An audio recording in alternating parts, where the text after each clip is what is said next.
Hi everyone. Right, it's time to go on to a new book. We're now going to be reading Beetle Boy by M.G. Leonard. All right, chapter 1. The Mysterious Disappearance of Bartholomew Cutter. Dr. Bartholomew Cutter wasn't the kind of man who mysteriously disappeared. He was the kind of man who read enormous old books at the dinner table and got fried eggs stuck in his beard. He was the kind of man who lost his keys and never took an umbrella on rainy days. He was the kind of dad who might be 5 minutes late picking you up from school, but he always came. More than anything else, Darkus knew his dad was not the kind of father who would abandon his 13-year-old son. The police report stated that the 27th of September had been an unremarkable Tuesday.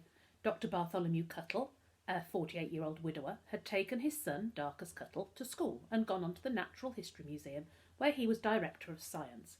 He greeted his secretary, Margaret, at 9:30, spent a morning in meetings discussing museum business, and eaten lunch at 1 o'clock with an ex-colleague, Professor Andrew Applegard. In the afternoon, he'd gone down to the collection vaults, as he frequently would, via the coffee machine where he'd filled his cup. He'd exchanged pleasantries with Eddie, the security guard on duty that day, walked down the corridor to the vaults, and locked himself in one of the entomology rooms. That evening, when his father didn't come home, Darkus alerted the neighbours, and they called the police. When the police arrived at the museum, the room Dr. Cutter had entered was locked from the inside. Fearing he may have suffered a heart attack or had an accident, they produced a steel battering ram and smashed the door down. The room was empty. A stone-cold cup of coffee sat with some papers on the table beside a microscope. Several specimen drawers were open, but there was no sign of Dr. Bartholomew Cutter. He had vanished. The vault had no windows or doors other than the one he had entered by. It was a sealed chamber with a controlled atmosphere. The puzzle of the disappearing scientist made the front page of every newspaper. The unsolvable mystery drove journalists crazy, and not one of them could explain how Dr. Cutter had got out of that vault. "Scientist disappears," headlines screamed. "Police are foxed," newspapers cried. "Orphan boy placed in care," they reported. "Hunt is on for the only living relative, famous archaeologist Maximilian Cutter." And the next day, "Archaeologist lost in Sinai Desert." "Boy alone," they wailed. Outside the foster home, journalists stopped Darkus in the street, taking pictures and shouting questions. "Darkus, have you heard from your dad? Darkus, is your father on the run? Darkus, do you think your dad's dead?" 5 years earlier, when his mother had died, Darkus had retreated inside himself. He'd stopped playing out with his friends or inviting anyone over. His mum, Esme Cutter, had been taken away suddenly. The shock was terrible. His dad was overcome with grief. Some days, blue days, Darkus called them, his father lay in bed and stared at the wall, unable to speak. On the bleakest blue days, Darkus would bring tea and biscuits and sit beside his dad, reading. It was double hard, losing mum and dad, being so sad all the time. Darkus had to learn to take care of himself. At school, he got along with everyone, but he didn't have close friends. He kept himself to himself. The other children wouldn't understand, and he wasn't sure he could explain it. The only thing that mattered was taking care of Dad and helping him get happy again. Finally, 4 years after Mum's death, the blue days got fewer and further apart, and Darkus watched with cautious joy as his father awoke from his long sleep of sadness. He became a proper dad again, playing football on Sundays, smiling at Darkus over the breakfast table and teasing him about his unruly hair. No, Darkus was sure that his dad wasn't on the run or living a double life.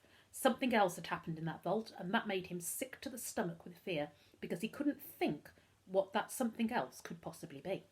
So when they asked their stupid questions, he jammed his hands in his pockets, scowled at the notebooks, and refused to answer. "Boy with broken heart stops speaking," the papers told the world. When Darkus's uncle, Professor Maximilian Cutter, was finally tracked down in Egypt, he flew straight back to London to look after his nephew. The papers, unable to solve the mystery of the disappearing scientist or make up some new stories about Darkus, lost interest and left. Uncle Max brought Darkus home to his flat above Mother Earth, a health food store in a parade of shops between Camden Town and Regent's Park. "I have to warn you, my boy," Uncle Max said as they climbed the stairs. "I've always lived on my own. Travel a lot, you see. Never much liked England. It's all this blasted rain, dreary, and not much fun on a dig. I can tell you, I'd rather be in the Sinai Desert riding a camel." He paused to catch his breath. "Anyway, long and short, not much good with guests. Like them, just not sure what to do with them. Same goes for children." Darkus followed his uncle silently through the front door, enjoying listening to a voice so similar to his father's.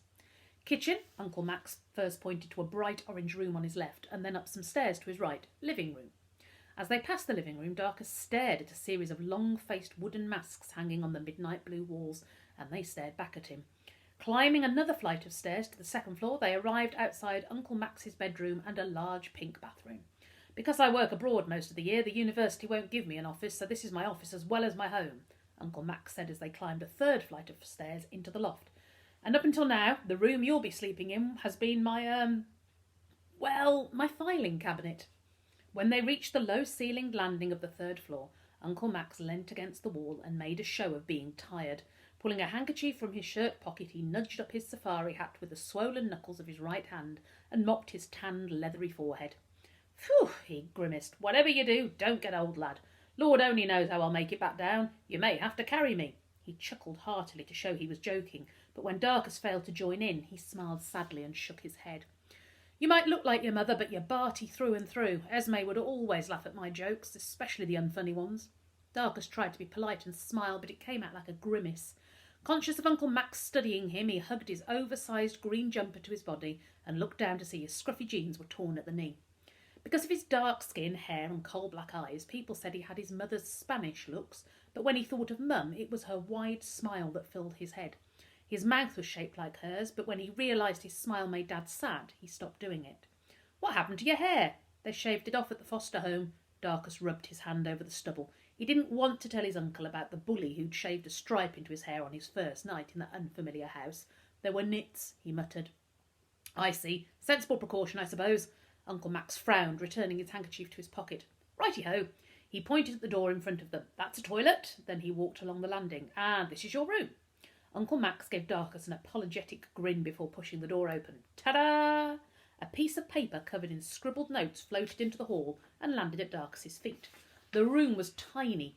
Piles of paper hid the floor and boxes were stacked clumsily on top of one another. Objects wrapped in yellowing newspaper hung out of half-opened packages, and the air was thick with the aroma of mildew and dust. Darkus sneezed. Gesundheit, said Uncle Max, reaching inside the doorway and switching on the light. Beyond the boxes was a wall of black filing cabinets. Several drawers were half open, paper spewing out. On the top, rows of hard-backed atlases and loose-leafed maps slumped against one another.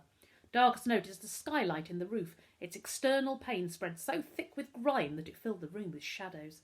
You must hate filing, he said.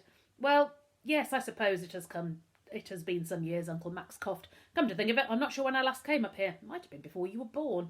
Darkus smiled weakly, not wanting to appear rude. Pleased that his nephew was warming, Uncle Max picked up a book from an open box. An intellectual history of cannibalism. I've been looking for that. He raised his eyebrows twice and dropped the book back down. A cloud of dust erupted from the box and broke over Darkus's face. Uncle Max laughed as Darkus frantically waved the dust away with one hand, sneezing, and then, unable to resist the infectious nature of his uncle's roars, he started laughing too. The upshot, lad, said Uncle Max, offering Darkus a clean handkerchief from his back pocket, is it needs work. However, if we put our backs into it, I'm certain we can make this into a bedroom of sorts. Darkus put his suitcase down in the hall. It'll be fine, Uncle Max, thank you. Of course it will. Uncle Max clapped Darkus on the back, knocking him forwards. It'll be a rum old place when we're done. He took off his safari hat, his hair springing up above his tanned scalp like a cloud of silver thoughts. First, I suggest we move everything out into the hall, because there's some cleaning to be done before this room is fit for human inhabitation. Darkus got stuck in. He pushed up his sleeves of his green jumper, exposing dark, skinny arms, and dragged a heavy box across the room. As he hauled it through the doorway, he stumbled backwards, ripping the carton open to see a stack of folders marked Faber Project, and scattering what looked like human teeth on the floor. I'm sorry, he stammered. Ah, the teeth of Nefertiti. Uncle Max knelt down and carefully gathered the teeth into his hand. Let's put those somewhere safe, shall we? The actual teeth of Nefertiti? Darkus asked, wide-eyed. Are you serious? Deadly serious, Uncle Max nodded. I've discovered her tomb. People will tell you it's lost, but I found it. These teeth, he held up his hand, are plucked from the casket of the infamously beautiful Egyptian queen. Did you pull them out of her skull? Uncle Max shrugged. Well, she wasn't using them. Darkus picked up a stray tooth. Shouldn't they be in a museum? Okay, back for part 2 in a moment.